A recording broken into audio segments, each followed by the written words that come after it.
Ladies and gentlemen, how's it going? Dr. Medic here. This month we have the most popular main in the game, Soldier. This series is where I take my underappreciated weapons video and cut it up into segments for your enjoyment, make it a little bit easier to digest. It is one weapon for each slot.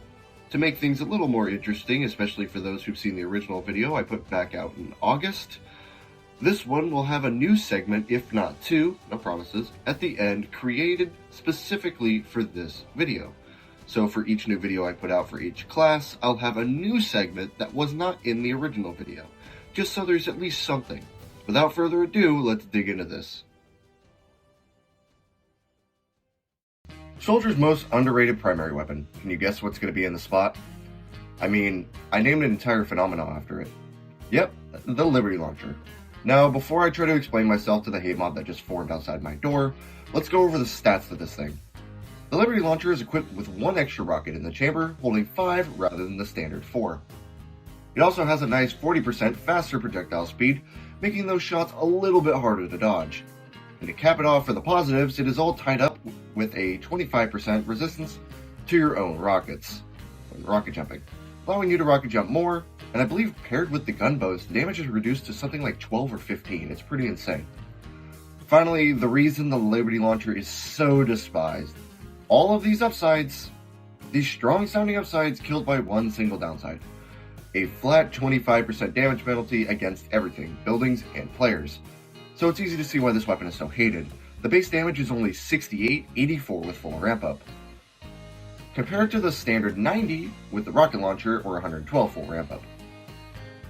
I know how bad it sounds, but why am I defending it? Well, because if you remember my definition, I'll plop it up here for a second. It is a weapon that may be overshadowed, but when compared to all weapons in the game, it isn't too bad. The Liberty Launcher is a rocket launcher. It is the epitome of this. It does damage. It is extremely strong. The Liberty Launcher has no splash penalty or anything like that, so it could still be very good at crowd control. It is capable of two-shotting light classes and medics if they're in close proximity, which with that faster projectile speed can make it a lot harder to dodge, securing a couple of kills you may not have otherwise. And don't forget about that extra rocket either. That is a whole rocket you can deal a good amount of damage with. It isn't something that you can just gloss over and pretend that it doesn't exist. Ooh, but the damage penalty. The amount of times I have survived an encounter because of that extra rocket I wouldn't have had with any other rocket launcher, I couldn't possibly count. And I'm not just talking like, oh, I need an extra rocket to kill him. Oh, I just happen to have an extra rocket, somebody comes onto the screen, hit him with that rocket, it either throws him out of the area, or it actually just kills him outright. That has happened a ton of times. That would have never happened if I had the regular rocket launcher. And then of course the 25% blast resistance is also a nice touch if you like to rocket jump a lot, or you just don't feel like using the gunboats. So, okay, I talked about all these positives, but I must admit, even though I love this weapon so very much, it's my go-to rocket launcher 9 out of 10 times. I have a strange specialized kill streak one of these. I absolutely love the Liberty Launcher. And I do believe it does get unwarranted hate, but I have to admit, 9 out of 10 times, in the majority of situations, it is the worst rocket launcher overall in Soldier's kit, with the exception of the rocket jumper, but I'm not really counting that because it's kind of its own thing. It's not fair to really consider that with the rest of the rocket launchers. It's just that people hear this, they hear, oh, the Liberty Launcher is the worst rocket launcher, and assume that the Liberty Launcher is bad. It is not bad. It's not a good rocket launcher. It is the worst rocket launcher, but it is not a bad weapon. And if you're struggling using it, it's because, once again, you're not playing to its strengths. You have to slightly adapt. I don't know, one of you just said to your screen, what strengths? I know who you are, I heard it. Well, the extra rocket, the projectile speed, and even the blast resistance to your own rockets, while kind of a jumbled mess, can most definitely be used effectively. For holding pressure on the team from far away without reducing the blast radius with a direct hit, allowing you to rocket jump more often without the gunboats or rocket jumper, and that extra rocket is 100% unique. It allows you to keep constant pressure on the enemies. I know some of these are kind of reaches. Yeah, they kind of are, but I have to make it clear that the Liberty Launcher, while it is not the best rocket launcher, nowhere near, in fact it is the worst, it is not a bad weapon. Separate that. It is a not great, subpar rocket launcher, but it is not a bad, subpar weapon. And before I go on a whole tangent of incoherence, like I do very often, basically, Liberty Launcher is bad compared to other rocket launchers. However, it is not a bad weapon, and I definitely recommend that you give it a try at least once if you haven't used it in a while. We spent a long time on this weapon, so let's move on to the secondaries, which just happens to be a weapon in the same set as this one. That being the Reserve Shooter. The Reserve Shooter. Before we break it down, let me give you the stats of this weapon. This weapon gets guaranteed mini crits on enemies blasted in the air by explosive, whether their own or yours, and it also works on people who are using grappling hooks or the thermal thruster. That is the main draw of this weapon, though it also comes with a nice 20% deploy speed bonus for those combos, what the weapon was intended for in the first place. All for the downside of 2 less shells in the tube mag, holding 4 rather than 6. The Reserve Shooter is infamous, mainly because of its original upside, being 3 seconds of mini crits on airborne enemies after deployment. Now they dropped the whole 3 seconds, which was later raised to 5 later on, system, but originally, it would mini crit against airborne enemies. That's the key word right there, airborne. What airborne meant, all it meant, was that their feet were not touching the ground. Jumping would trigger mini crits. Walking on certain stairs could trigger mini crits. Even swimming for a short time would trigger the mini crits, though that was more of a bug, and that would eventually get fixed. You may see why this weapon was so hated, though nowadays it's just kinda there.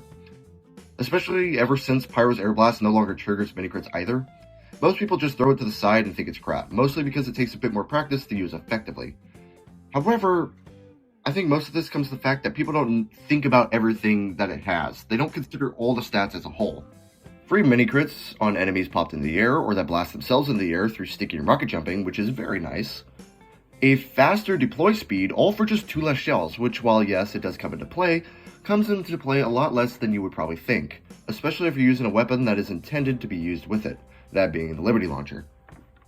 The main argument is that 2 rockets is always better. However, that isn't always true.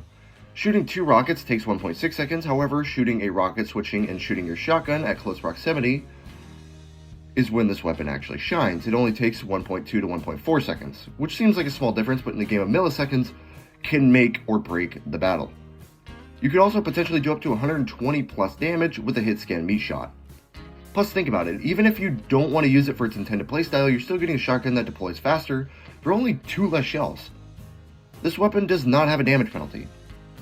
And yes, the panic attack does deploy faster than that, but that weapon also has a wider spread, and the damage penalty requires you to basically be kissing the hitbox in order to do the full 108. So I will say this weapon gets a little bit more flack than it deserves. It's not perfect, especially if you can hit air shots with something like the direct hit, that would be infinitely more effective. But it is a perfectly viable secondary.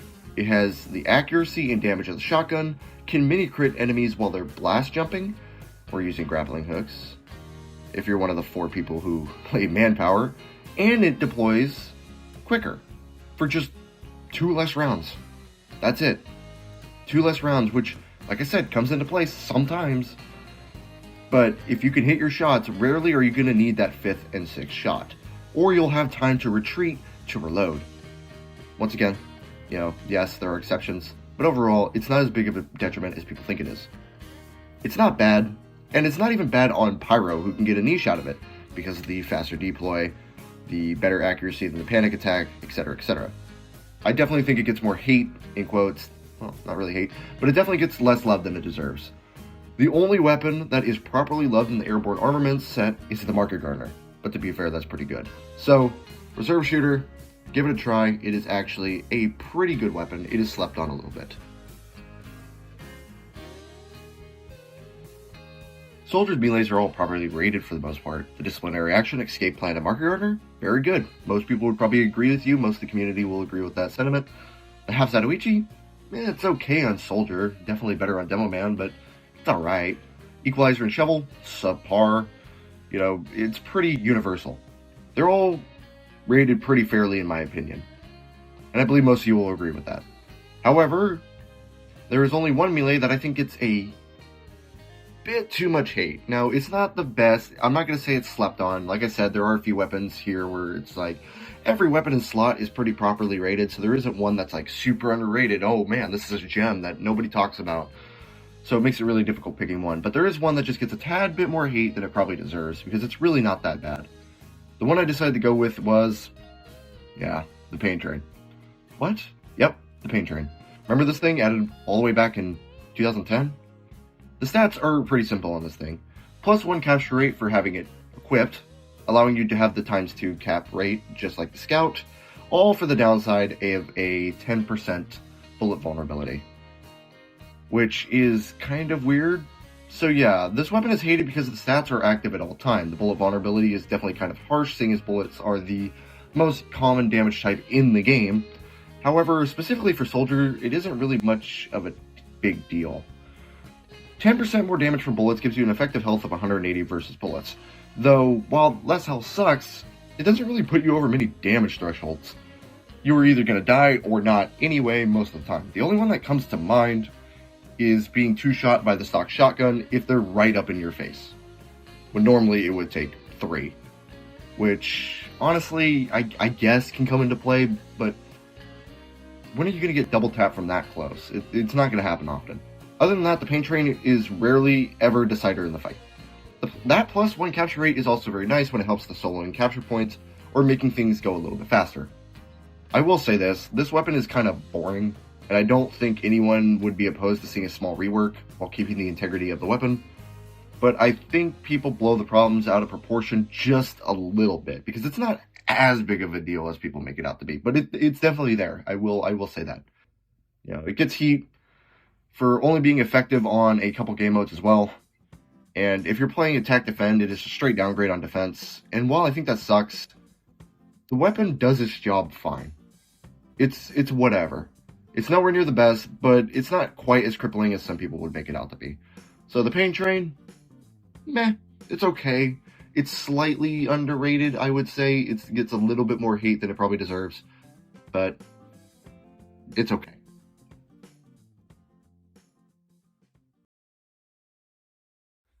I promised a new segment for you guys, so I'm going to deliver.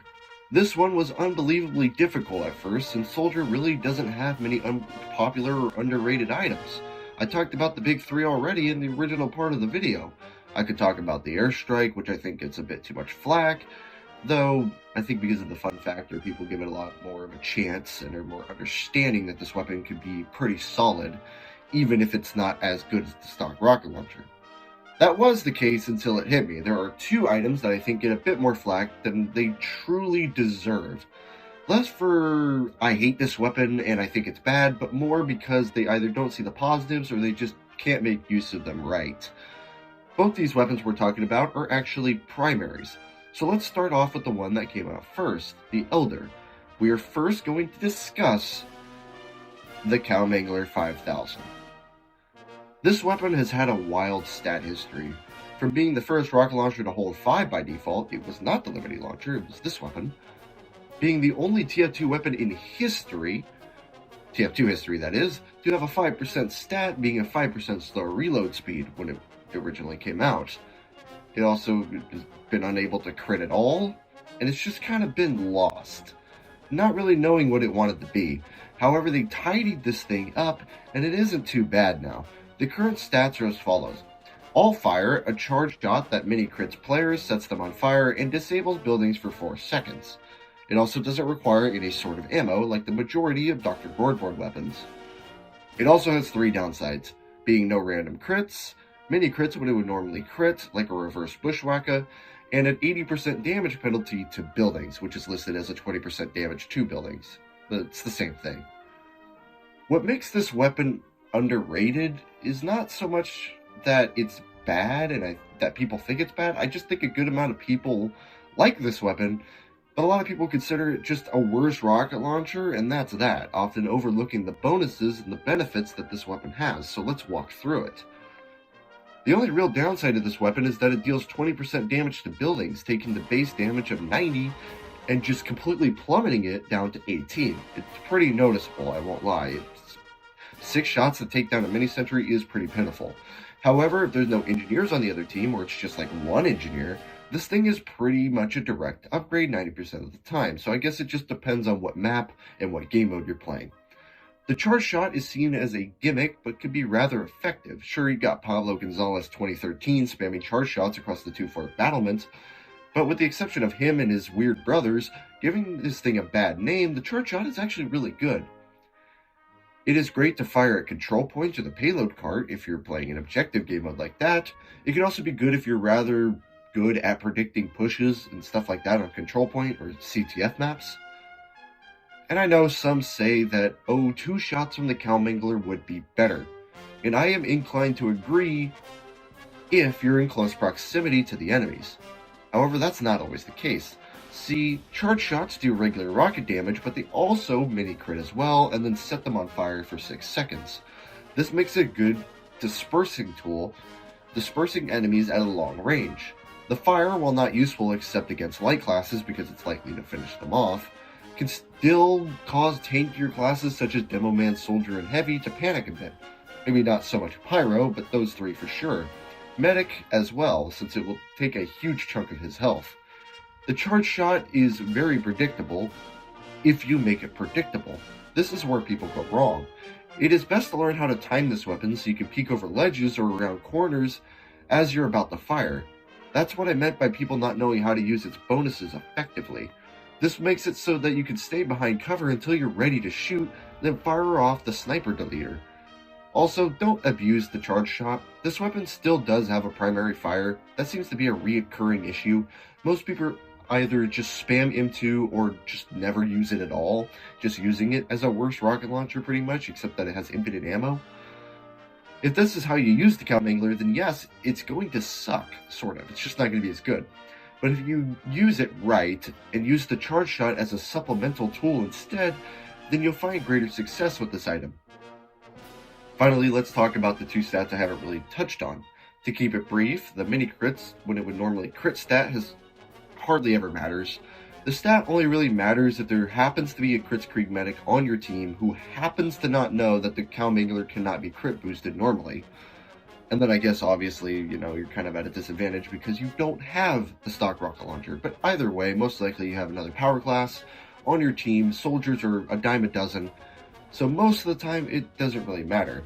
And about that whole, Kritzkrieg medic who doesn't know about the Cowmangler stat, I've surprisingly never seen it in my over 2,000 hours of playing this game. That's just on PC over the last decade. Plus, you can still do a good amount of damage when you mini-crit. It is a downside for sure, but I don't think people sweat over it. But I have to at least address it. However, I really want to touch base on the 4-second building off switch mechanic that the charge shot has. This really only matters for sentries. It works against dispensers and teleporters, but it can have its use. But if you see a nest and there's a dispenser nearby, I definitely recommend trying to hit both, since not having consistent healing ammo and metal really sucks for the engineer and teammates nearby. Teleporters are more niche, but hey, if you hit it, cool. That means they can't teleport for 4 seconds. So let's talk about the sentry guns. This still gives you a way to deal with sentries, especially if you have a shotgun equipped. While it isn't as effective, it does allow you to do something. However, there is one time where this is actually extremely useful. I never see really anybody talk about this. It has to do with Wrangler engineers. Maybe not if they have many sentries, but in general, this is the ultimate middle finger to Wrangler engineers. Most bitch-ass engineers who use the Wrangler know that this thing just can tank damage, having a 66% damage resistance to everything. Regular rockets do pitiful damage against a Wrangler sentry gun, and plus he can just start shooting at you, causing you to have to move away. The Mangler shines here though, since it just says nuh-uh and it shuts the goddamn thing down, making it so that the engineer can't use his sentry gun for 4 seconds, giving your team time to push in, and making the engineer have to rethink his life.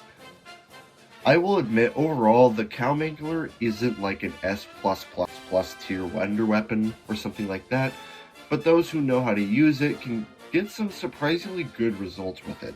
So I definitely recommend it. Like I said, I don't really think the Cowmangler is all that underrated in the traditional sense. It's just that people don't really understand how to use this, or they just simplify it too much and make it seem a lot worse than it actually is.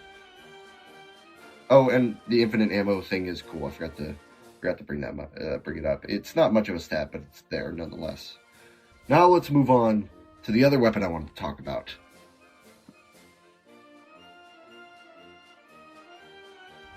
This weapon is not underrated in people's mind, but I think people don't realize how stupid good this launcher is and how powerful it can be. I don't see this thing all that much, to be honest, and it just kind of baffles me. Of course, I do see them. They're not just...